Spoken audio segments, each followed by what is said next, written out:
Baik, assalamualaikum warahmatullahi wabarakatuh. Perkenalkan, saya Angga Orin. Di sini saya akan mereview materi kembali, materi dari hukum pidana pertemuan ke-10, yakni yang disampaikan oleh Ibu Profesor Dr. Hajah Heni Nuraini SHMH dan asisten dosen Bapak Dr. Randy Aridayandi.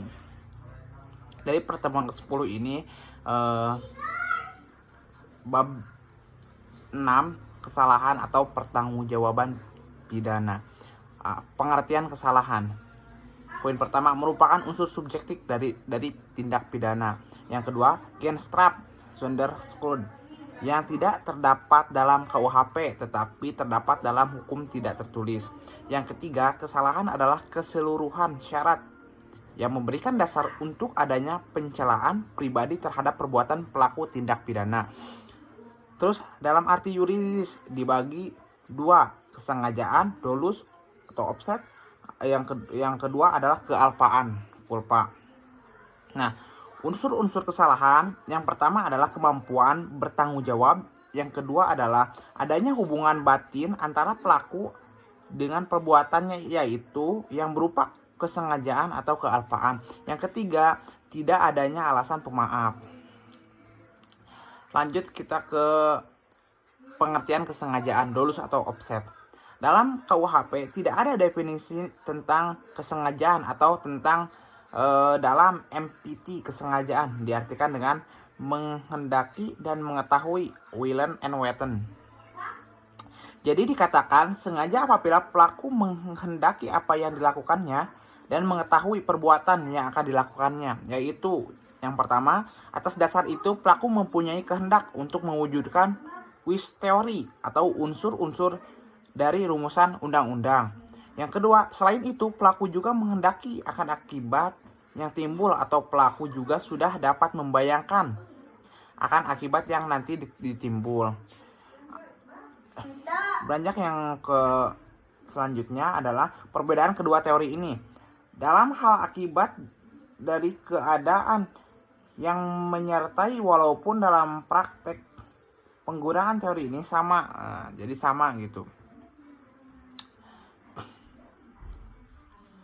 Lalu corak atau bentuk kesengajaan. Yang pertama, kesengajaan dengan maksud atau bertujuan, offset alias merek atau dolus directus, untuk mencapai tujuan, yaitu bentuk kesengajaan yang paling sederhana di mana perbuatan pelaku ditunjukkan untuk menimbulkan perbuatan yang dilarang dan pelaku menghendaki perbuatan tersebut beserta akibatnya.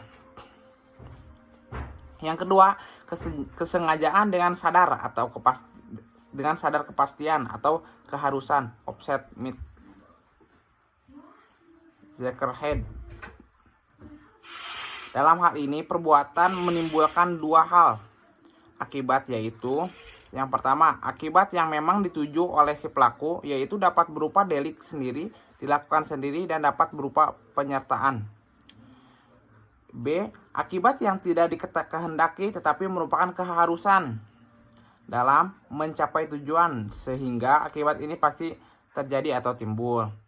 Contohnya, A. Kehendak membunuh B dengan menembakkan pistol, sementara B sedang duduk di balik kaca restoran. Penembakan terhadap B pasti akan memecahkan kaca milik restoran itu. Terhadap pecahannya kaca ada kesengajaan dengan sadar keharusan dari pelaku, pasal 406 KUHP. Terus yang ketiga adalah kesengajaan dengan sadar kemungkinan bersyarat, dorus eventualis. Ada keadaan tertentu yang semula mungkin terjadi kemudian benar-benar terjadi. Contohnya adalah